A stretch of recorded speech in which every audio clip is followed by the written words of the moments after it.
नमस्कार विद्यार्थी मित्रांनो, स्वागत आहे आपलं महारुद्रा करिअर अकॅडमीच्या ऑनलाईन लर्निंग प्लॅटफॉर्म मध्ये। आजच्या लेक्चरच्या माध्यमातून आपण कृषी व पर्यावरण संबंधित चालू घडामोडींचा अभ्यास करणार आहोत। तर ह्या ज्या चालू घडामोडी आहेत त्या उद्या होणाऱ्या पोलीस भरतीसाठी तसेच महाराष्ट्र शासनाच्या इतर स्पर्धा परीक्षांसाठी उपयुक्त असणार आहेत। या रामसर स्थळांवरती प्रश्न कसा येतो मित्रांनो, जोड्या लावावरती प्रश्न येऊ शकतो, जोड्या लावा। त्यानंतर रामसर स्थळांची संख्या विचारली जाऊ शकते। अशा दोन फॉर्म मध्ये तुम्हाला प्रश्न विचारले जातील रामसर स्थळांवरती। जोड्या लावामध्ये कसं येईल, एका साईडला रामसर स्थळे दिली जातील आणि एका साईडला त्यांची क्रमवारी दिली जाईल आणि मग त्या जोड्या जुळवायला लावतील। आणि दुसऱ्या टाईपचा प्रश्न कसा येऊ शकतो की भारतामध्ये एकूण किती रामसर स्थळे आहेत ते सांगा।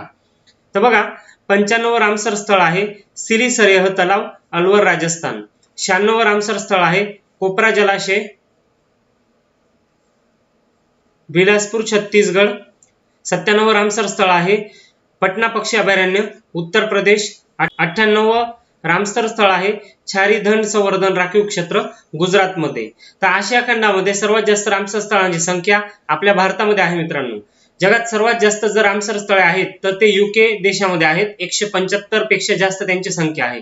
यांचा उद्देश काय असतो की पाणथळ जागांच्या संवर्धनासाठी आणि शाश्वत वापरासाठी केलेला एक हा आंतरराष्ट्रीय करार होता, ज्याची स्थापना 2 फेब्रुवारी 1971 ला रामसर इराण या ठिकाणी करण्यात आली होती, जे की कॅस्पियन समुद्राच्या किनाऱ्यावरती आहे। जागतिक पाणथळ दिवस कधी साजरा केला जातो तर 2 फेब्रुवारीला। 1975 पासून हा करार लागू करण्यात आलेला होता आणि भारत या करारामध्ये 1 फेब्रुवारी 1982 ला सामील झालेला होता, हे पण लक्षात ठेवा। भारतामध्ये एकूण रामसर स्थळे किती आहेत तर 98 आहेत। भारतात सर्वात जास्त रामसर स्थळे असणारे जे राज्य आहे, आपण सांगितलं होतं की हा प्रश्न VIMP आहे आणि याच्यात पोलीस भरतीला प्रश्न हमखास येणार आहे। तर लक्षात ठेवा मित्रांनो, याच्यावरती 2026 मध्ये जे आपले 15 मार्च 2026 ला जी पोलीस भरतीची एक्झाम झाली तिथे हा प्रश्न आलेला आहे। तर लक्षात ठेवा, परत हा प्रश्न रिपीट होऊ शकतो। तर सर्वात जास्त रामसर स्थळ कुठे आहेत? तामिळनाडूमध्ये।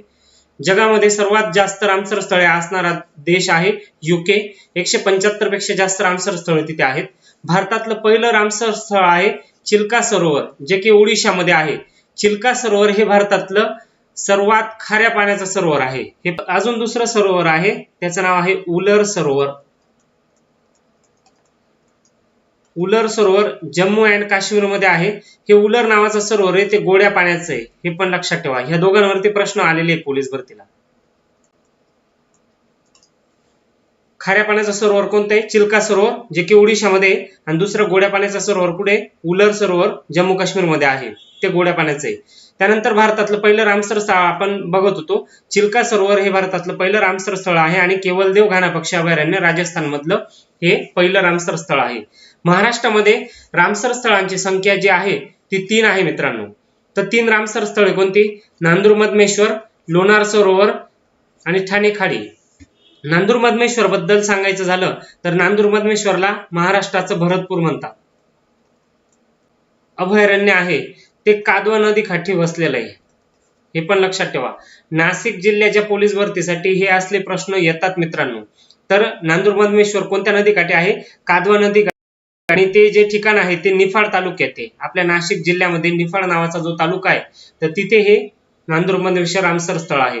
लोणार सरोवर याच्यावरती सुद्धा पोलीस भरतीने प्रश्न विचारलेला आहे ऑलरेडी, की लोणार सरोवर कोणत्या जिल्ह्यात आहे तर बुलढाणा जिल्ह्यामध्ये आहे।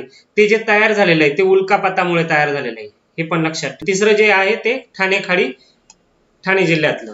कोपेला कोलामार्क या संवर्धन राखीव क्षेत्राला आता अधिकृतपणे अभयारण्याचा दर्जा दिलेला आहे। तर कोलामार्क हे जे अभयारण्य आहे ते गडचिरोली जिल्ह्यातले महाराष्ट्रामध्ये। हे केवळ महाराष्ट्रातलं नव्हे, भारतातलं सुद्धा नाही तर जगातलं एकमेव रान म्हशींचं अधिवास स्थान असणारं एकमेव अभयारण्य आहे, म्हणून हे महत्वाचं आहे मित्रांनो। याच्यावरती प्रश्न विचारला पाहिजे। जे क्षेत्रफळ आहे ते 181 चौरस किलोमीटर आहे। 2013 मध्ये त्याला संवर्धन राखीव क्षेत्राचा दर्जा दिला होता आणि आता 2026 मध्ये त्याला अभयारण्याचा दर्जा दिलेला आहे। तर हे बघा, हे अशा पद्धतीच्या त्या रानमशींचं वास्तव्य आहे। सेम अशाच पद्धतीने राधानगरी नावाचं जे अभयारण्य आहे आपलं, राधानगरी कोणत्या जिल्ह्यात आहे तर कोल्हापूर। तर कोल्हापूर जिल्ह्यातलं जे राधानगरी अभयारण्य आहे तर ते गव्यांसाठी फेमस असणारं अभयारण्य आहे. रानगवे म्हणतो आपण ज्याला, तर ते गव्यांसाठी प्रसिद्ध असणारं अभयारण्य आहे आणि ते महाराष्ट्रातलं पहिलं अभयारण्य आहे, हे सुद्धा लक्षात ठेवा. नेक्स्ट महत्वाची जी माहिती की भारतातले एकूण राष्ट्रीय उद्यान किती आहेत? 107 आहेत. महाराष्ट्रातली एकूण राष्ट्रीय उद्यान किती आहेत? 6 आहेत. आता बघा, आपण लेक्चर मध्ये राष्ट्रीय उद्यानांची ट्रिक बघितली होती. 6 राष्ट्रीय उद्यान लक्षात कशी ठेवायची? तर लक्षात ठेवा, ता, न, पेन, स, गु, चा, असं लक्षात ठेवा. ट्रिक काय? ताडोबा, ता, न, पेन, स, गु, चा, ही आपली ट्रिक होती. हे बघा मित्रांनो, ट्रिक हे तुम्ही तुमच्या तयार करायच्या असतात. मला लक्षात राहत नव्हती अभयारण्य, त्याच्यामुळे मी एकदम सोप्या पद्धतीची ट्रिक ठेवली. प्रत्येक अभयारण्याचं इनिशियल लेटर घेऊन ती ट्रिक तयार केलेली आहे. हे बघा, ट्रिकचा अर्थ काय असतो त्याच्याशी आपल्याला देणं घेणं नाहीये, पण लक्षात ठेवणं महत्वाचं आहे. ताडोबा जे अभयारण्य आहे ते चंद्रपूर जिल्ह्यात आहे. नवेगाव बांध गोंदियामध्ये आहे. पेंच नागपूरमध्ये आहे. संजय गांधी बोरिवली मुंबई उपनगरमध्ये आहे. गुगामल म्हणजेच मेळघाट अमरावती जिल्ह्यात आहे. चांदोली राष्ट्रीय उद्यानाचं जे प्लेस आहे किंवा चांदोली राष्ट्रीय उद्यानाचा जो विस्तार आहे तो 4 जिल्ह्यांमध्ये झालेला आहे. तर ती ट्रिक आपण कशी लक्षात ठेवली ती? सा कोर, सातारा, सांगली, कोल्हापूर आणि रत्नागिरी अशा 4 जिल्ह्यांमध्ये हे चांदोली राष्ट्रीय उद्यान पसरलेलं आहे. महाराष्ट्रामध्ये एकूण अभयारण्यांची जी संख्या आहे ती आहे 52 आणि भारतामध्ये सर्वाधिक अभयारण्य असलेलं राज्य आहे आपलं महाराष्ट्र राज्य, जिथे 52 अभयारण्य आहेत. भारतामध्ये सर्वाधिक अभयारण्यांची संख्या असलेला केंद्रशासित प्रदेश आहे अंदमान निकोबार, जिथे 97 अभयारण्य आहेत. महत्वाचे जे जीआय टॅग मिळालेले आहेत, तर परीक्षेत प्रश्न विचारले जातात याच्यावरती की हे जीआय टॅग उत्पादन आहे ते कोणत्या राज्याचं आहे? तर लक्षात ठेवा, नागोरी अश्वगंधा आणि अनंतपूर डाळिंब हे राजस्थानचं जीआय टॅग उत्पादन आहे. पोंडेरू खादी हे आंध्र प्रदेशचं जीआय टॅग उत्पादन आहे. इडिलिंबू कर्नाटकचा आहे. वैरुईर कापूस, कवंदी वडी नैसर्गिक गुळ, थुईमल्ली तांदूळ, नामक्कल सोपस्टोन भांडी, आंबा समुद्रम लाकडी खेळणी हे जे जीआय टॅग आहेत ती तामिळनाडू राज्याचे आहेत. नेक्स्ट, जगातलं पहिलं आणि कायदेशीर अधिकार मिळणारं जे कीटक आहे ते आहे डंख नसलेल्या मधमाशा, ज्याला आपण स्टिंगलेस बीज म्हणतो. आणि ह्या मोस्टली अमेझॉन मध्ये किंवा अमेझॉनच्या जंगलांमध्ये आपल्याला बघायला मिळतात. तर सर्वात प्रथम जगामध्ये कीटक म्हणून कायदेशीर दर्जा देण्यात आलेले जे आहेत त्यांचं नाव आहे डंख नसलेल्या मधमाशा. तर लक्षात ठेवा, अमेझॉन मधल्या या मधमाशांना जगात प्रथमच कीटक म्हणून कायदेशीर दर्जा दिलेला आहे. याचा जो प्रदेश आहे तो लोरेटो आणि सॅन मार्टिन आहे. म्हणजे अमेझॉन जंगलाचा जो क्षेत्र, अमेझॉन जंगलाचं जे क्षेत्र आहे ते आहे. अमेझॉन जंगलाला काय म्हणतात? जगाचे फुफ्फुस.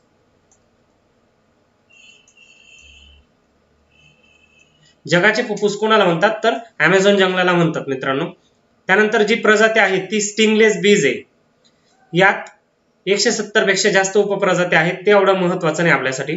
अमेझॉनच्या जंगलातील सुमारे 80% वनस्पतींचं परागीकरण म्हणजे पॉलिनेशन म्हणतो आपण ज्याला, तर ते ह्या मधमाशांमार्फत होत असतं. हे एवढं काही खालचं महत्वाचं नाहीये. हे बघा, स्टिंगलेस बीज. नेक्स्ट, बोत्सवाना या देशातून आपण भारतामध्ये 8 चित्ते आणलेले आहेत, ज्याला आपण प्रोजेक्ट चित्ता हे नाव दिलेलं आहे. भारतात चित्ते पुनर्वसन करण्याची ही 3री वेळ आहे. म्हणजे 3रा हा आफ्रिकी देश ठरलेला आहे की भारतामध्ये या आफ्रिका देशातून आपण चित्ते आणलेले आहेत. एकूण चित्ते किती आहेत? 8 आहेत. त्यापैकी 2 नर आहेत आणि 6 माद्या आहेत. तर 28 फेब्रुवारी 2026 ला बोत्सवाना करार झालेला होता. बोत्सवाना या देशाबरोबर केलेला होता आणि बोत्सवाना हा 3रा आफ्रिकन देश आहे. सर्वात महत्वाचं म्हणजे 1952 मध्ये भारतातून चित्ता नामशेष झालेला होता. त्याचं पुनर्वसन आपण 17 सप्टेंबर 2022 नरेंद्र मोदी साहेबांचा जन्मदिवस होता आणि त्या दिवसापासून किंवा त्या दिवशी आपण हा चित्त्यांचा प्रोजेक्ट स्टार्ट केलेला होता. तर ती तारीख आहे 17 सप्टेंबर 2022. त्यांचं जे निवासस्थान आहे कुनो राष्ट्रीय उद्यान मध्य प्रदेशमध्ये आहे. ते 2022 मध्ये नामिबिया मधून आपण 8 चित्ते आणले होते. हा पण दक्षिण आफ्रिकेमधला आहे. त्यानंतर 2023 मध्ये दक्षिण आफ्रिकेवरून 12 चित्ते आणले होते. आणि आता किती? बोत्सवाना देशातून 8 चित्ते आणलेले आहेत. नामिबिया मधून 8 चित्ते, दक्षिण आफ्रिकेमधून 12 चित्ते, जो बोत्सवाना देश आहे तिथून 8 चित्ते, असे 3 वेळा आफ्रिका देशातून आपण चित्ते आणलेले आहेत. नवीन जे विस्तार क्षेत्र आहे ते गांधी सागर वन्यजीव अभयारण्य मध्य प्रदेशमध्ये. या चित्त्याचं जे सायंटिफिक नेम आहे त्याचं नाव आहे ॲसिनोनिक्स जुबाटस. शास्त्रीय नावांवरती सुद्धा प्रश्न विचारतात, जसं पॅन्थेरा टॅग्रिस, पॅन्थेरा लिओ, त्यानंतर अँगिफेरा इंडिका, हे जसे सायंटिफिक नाव विचारतात, बोस इंडिकस, तर तसं त्याचं सुद्धा सायंटिफिक नेम विचारलं जाऊ शकतं. तर लक्षात ठेवा ॲसिनोनिक्स जुबाटस हे त्याचं शास्त्रीय नाव आहे. नेक्स्ट, सह्याद्री व्याघ्र प्रकल्प आता सध्या चर्चेत होता. सह्याद्री व्याघ्र प्रकल्पाची जी सुरुवात होती ती 2017 मध्ये करण्यात आली होती. भारताची जी वन्यजीव संस्था आहे डेहराडूनची आणि राष्ट्रीय व्याघ्र संवर्धन प्राधिकरण आहे त्यांच्या संयुक्त विद्यमाने 2017 आपण प्रोजेक्ट सह्याद्री सुरू केला होता. त्याचा उद्देश काय होता की 2027 पर्यंत सह्याद्रीमध्ये वाघांची संख्या वाढवायची आणि पर्यावरणीय समतोल ठेवायचा. तर ऑपरेशन तारा हे ऑपरेशन राबवलं होतं. ताडोबा अंधारी व्याघ्र प्रकल्पामधली पेंदा म्हणजे चंदा नावाची जी वाघीण होती तिचं सह्याद्री व्याघ्र प्रकल्पामध्ये स्थलांतर करण्यात आलेलं होतं आणि हे ऑपरेशन तारा ही त्याच्याशी संबंधित आहे. सह्याद्री व्याघ्र प्रकल्पाची जी स्थापना होती 2007 ला करण्यात आली होती आणि ह्या सह्याद्री व्याघ्र प्रकल्पाचा जो विस्तार आहे तर तो आहे 4 जिल्ह्यांमध्ये, सातारा, सांगली, कोल्हापूर आणि रत्नागिरी. हे कसं लक्षात ठेवायचं होतं, सासाकोर, सातारा, सांगली, कोल्हापूर, रत्नागिरी. सध्या जी भारतामध्ये एकूण व्याघ्र प्रकल्पांची संख्या आहे ती आहे 58. त्यापैकी महाराष्ट्रामध्ये 6 व्याघ्र प्रकल्प आहेत. 2 पॉइंट्स विचारतो तुम्हाला. भारतातला 58वा व्याघ्र प्रकल्प कोणता, तो कोणत्या राज्यातला आहे हे तुम्हाला कमेंट मध्ये सांगायचं आहे. हा प्रश्न महत्वाचा वाटतोय मला, त्यामुळे तो कमेंट मध्ये तुम्ही सांगा. आणि आपले महाराष्ट्रातले 6 व्याघ्र प्रकल्प आहेत तर ते लक्षात ठेवण्याची ट्रिक मी तुम्हाला सांगतो इथे. हे बघा, व्याघ्र प्रकल्प 6 आहेत महाराष्ट्रामध्ये. ते लक्षात ठेवण्याची ट्रिक काय आहे, मे ता पेन स न बो. मेता पेन्स नबो. मे म्हणजे मेळघाट,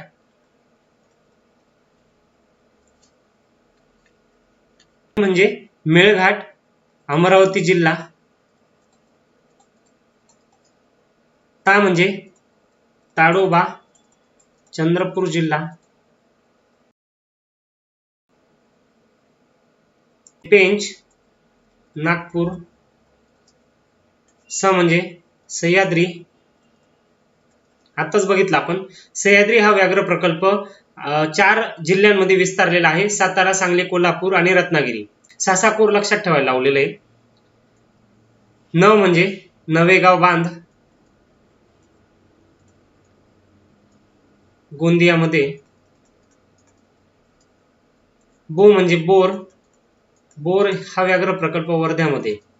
तर लक्षात ठेवा, भारतातला सर्वात लहान व्याघ्र प्रकल्प जर विचारला तर बोर आहे. त्यांची संख्या दिवसेंदिवस कमी होत होती, तर त्यासाठी भारत सरकारने 1972 ला वाघाला राष्ट्रीय प्राण्याचा दर्जा दिला. 1972 मध्ये राष्ट्रीय प्राणी घोषित केलं वाघाला आणि 1973 मध्ये प्रोजेक्ट टायगर लॉन्च केला. का बरं, की भारतामध्ये वाघांची जी संख्या होती ती कमी होत होती, ती वाढवण्यासाठी हा प्रोजेक्ट टायगर लॉन्च केला होता. व्याघ्र प्रकल्पाचे जे जनक आहेत ते आहेत कैलास सांखला. अशा पद्धतीने आपण व्याघ्र प्रकल्पाची माहिती घेतलेली आहे. नेक्स्ट, पहिली ग्लोबल बिग कॅट समिट आहे 2026 ची, ती नवी दिल्ली भारतामध्ये पार पडलेली आहे 9 एप्रिल 2023 मध्ये. कर्नाटकातल्या म्हैसूर येथील मेगा इंटरनॅशनल इव्हेंट मध्ये ही संकल्पना मांडली गेली होती. आता बघा, international big cat alliance, Ipca म्हणतो आपण ज्याला, भारताने पुढाकार घेऊन ही एक जागतिक लेवलची आंतरराष्ट्रीय संघटना स्थापन केलेली आहे. कुठे, कर्नाटक मधल्या म्हैसूरमध्ये 2023 ला. तर त्याचा उद्देश काय होता की 7 मांजर कुळातील जे प्राणी आहेत त्यांचं संरक्षण आणि संवर्धन करायचं. 7 प्राणी कोणते हे तुम्हाला 7 प्राणी पण लक्षात ठेवायचे, कारण पोलीस भरतीला असं विचारलं जाऊ शकतं, खालीलपैकी इंटरनॅशनल बिग कॅट अलायन्स मध्ये कोणत्या प्राण्याचा समावेश होत नाही. जसं आता विचारलं की भारताचे जे राजमुद्रा आहे तिथे खालीलपैकी कोणता प्राणी नाहीये, तर तसा हा प्रश्न विचारला जाऊ शकतो. तर लक्षात ठेवा, वाघ आहे, सिंह आहे, बिबट्या, हिम बिबट्या, चित्ता, जॅग्वार आणि प्युमा, हे असे 7 प्राणी आढळतात आपल्याला इप्का मध्ये. त्याचं मुख्यालय कुठे, नवी दिल्लीला आहे.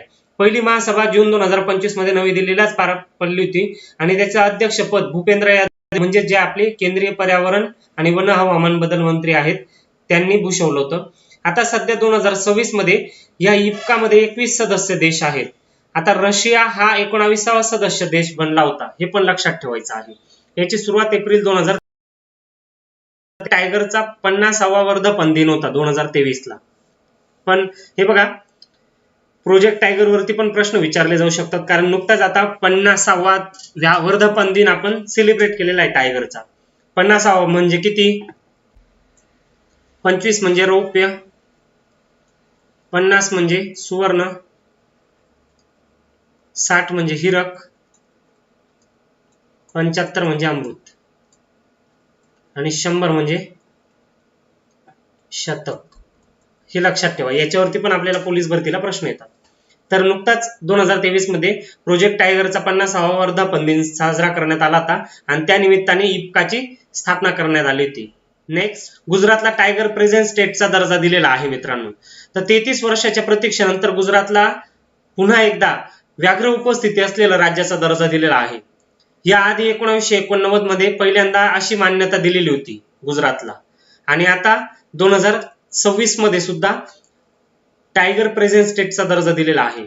तर ही मान्यता कोणी दिलेली आहे? तर NTC राष्ट्रीय व्याघ्र संवर्धन प्राधिकरणाने दिलेली आहे. गुजरातमध्ये वाघांच्या कायमस्वरूपी वास्तव्याची पुष्टी केलेली आहे. त्यासाठी व्याघ्र गणना 2026 मध्ये गुजरातचा समावेश आता 2026च्या अखिल भारतीय व्याघ्र गणनेत अधिकृतपणे केला जाणार आहे. गुजरात मधलं जे वन्यजीव अभयारण्य आहे ज्याचं नाव आहे रतन महल अभयारण्य, तर त्याचे वाघांचं वास्तव्य आढळून येतं आणि सिंह, वाघ, बिबट्या अशा तिन्ही मांजर कुळातले प्राण्यांचा अधिवास असणारं एकमेव राज्य म्हणजे आपलं गुजरात. राष्ट्रीय कोरल रीफ संशोधन केंद्र कुठे सुरू करण्यात आलेलं आहे? दक्षिण अंदमान बेटावरील चिडिया टापू येथे आणि म्हणजे प्रवाळ भित्तिका असणारं संशोधन केंद्र उभारण्यात आलेलं आहे. याच्यावरती फिक्स प्रश्न यायला, कारण हे भारतातलं पहिलं राष्ट्रीय कोरल रीफ संशोधन केंद्र आहे. हे बघा, Andaman to gets India first coral reef research facility. हा प्रश्न महत्वाचा आहे, हा 1001% पेपरला यायला पाहिजे मित्रांनो. त्यानंतर आशियाई जलपक्षी गणना करणारं जे राज्य आहे ते आहे आंध्र प्रदेश.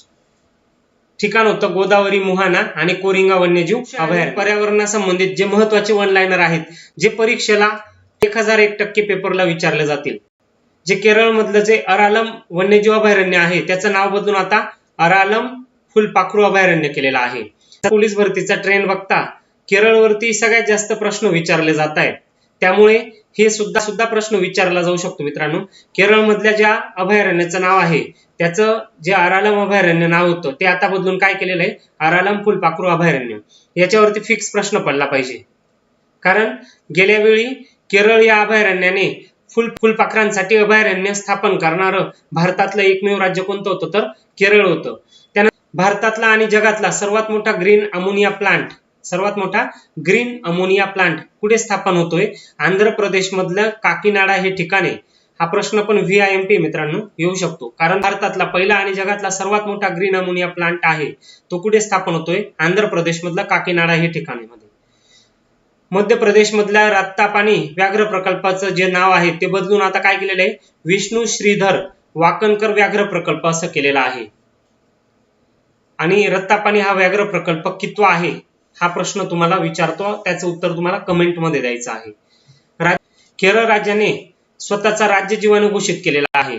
असं करणारं भारतातलं पहिलं राज्य कोणतं आहे? तर केरळ आहे. ज्या जीवाणूचं नाव काय होतं?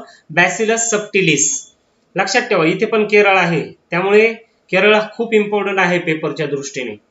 राज्य जीवाणू पण घोषित केला आणि फुलपाखरांचं अभयारण्य सुद्धा त्यांनी स्थापन केलेलं आहे, हे सुद्धा लक्षात ठेवा. भारतातील पहिल्या खुल्या समुद्रातील सुरुवात आहे ते अंदमान मधल्या श्रीविजयपुरम येथे सुरू करण्यात आलेले आहे, ज्याचं उद्घाटन जे केंद्रीय मंत्री आहेत आपले जितेंद्र सिंग यांनी केलेलं होतं. लक्षात ठेवा, भारतातल्या पहिल्या खुल्या समुद्रातील मत्स्यपालनाची सुरुवात कुठे केली? अंदमान श्रीविजयपुरम. अंदमान निकोबारची राजधानी कोणती? श्रीविजयपुरम. हे पण लक्षात ठेवा. हा प्रश्न महत्वाचा वाटतोय. माओवाद मुक्त अभयारण्य कोणतं आहे? प्रश्न कसा विचारला जाऊ शकतो? भारतातलं खालीलपैकी कोणते अभयारण्य माओवाद मुक्त करण्यात आलेलं आहे? किंवा असा प्रश्न विचारला जाऊ शकतो, सुनावेडा वन्यजीव अभयारण्य हे खालीलपैकी कोणत्या राज्यात आहे? लक्षात ठेवा, माओवाद मुक्त अभयारण्य आहे ओडिशा मधलं सुनावेडा वन्यजीव अभयारण्य. डिपॉझिट स्कीम ही मेघालय राज्याची योजना आहे. हा पण प्रश्न VIMP. नेक्स्ट, आता बघा, मध्य प्रदेश मधला पेंच व्याघ्र प्रकल्पामधून PN 224 नावाची जी वाघीण आहे ती राजस्थान मधल्या रामगड विषधारी व्याघ्र प्रकल्पामध्ये हेलिकॉप्टरने स्थलांतरित केलेली आहे. आणि अशी ही देशातली पहिलीच वेळ आहे. त्यामुळे लक्षात ठेवा, पहिल्या ज्या घडामोडी असतात त्या पोलीस भरतीला विचारल्या जातात. मध्य प्रदेश मधला पेंच व्याघ्र प्रकल्पामधून कोणती वाघीण रामगड विषधारी व्याघ्र प्रकल्पात स्थलांतरित केली, तर तिचं नाव होतं PN 224. आता महाराष्ट्र शासनाने बिबट्या आणि वाघांच्या हल्ल्यांना राज्य आपत्ती म्हणून घोषित केलेला आहे. हा प्रश्न महत्वाचा आहे. महाराष्ट्र शासनाने आता कोणतं राज्य आपत्ती म्हणून घोषित केलं, तर बिबट्या आणि वाघांच्या हल्ल्यांना आता राज्य आपत्ती म्हणून घोषित केलेला आहे.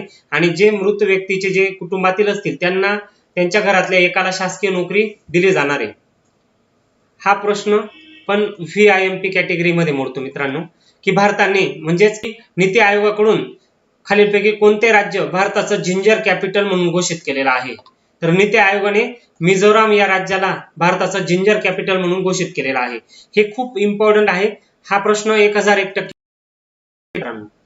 त्यानंतर नीती आयोगाने आंध्र प्रदेश राज्याला क्लीन हब म्हणून विकसित करण्याचं उद्दिष्ट ठेवलेलं आहे.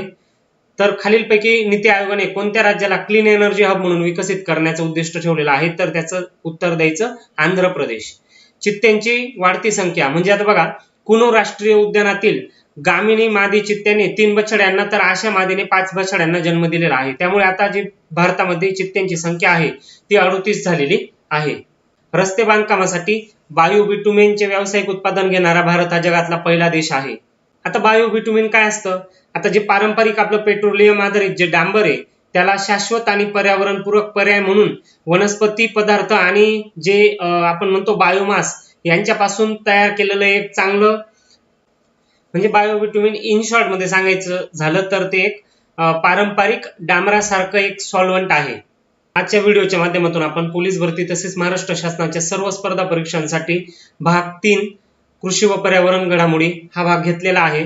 तर अशाच नवनवीन व्हिडिओसाठी आपल्या महारुद्रा करिअर अकॅडमीच्या ऑनलाईन लर्निंग प्लॅटफॉर्मला तुम्ही सबस्क्राईब करून घ्या आणि जी बेल आयकॉन आहे ती काळी करून घ्या, जेणेकरून आपल्या प्रत्येक व्हिडिओचं नोटिफिकेशन तुमच्यापर्यंत पोहोचेल. आणि चॅनलला लाईक करा, शेअर करा आणि सबस्क्राईब करा.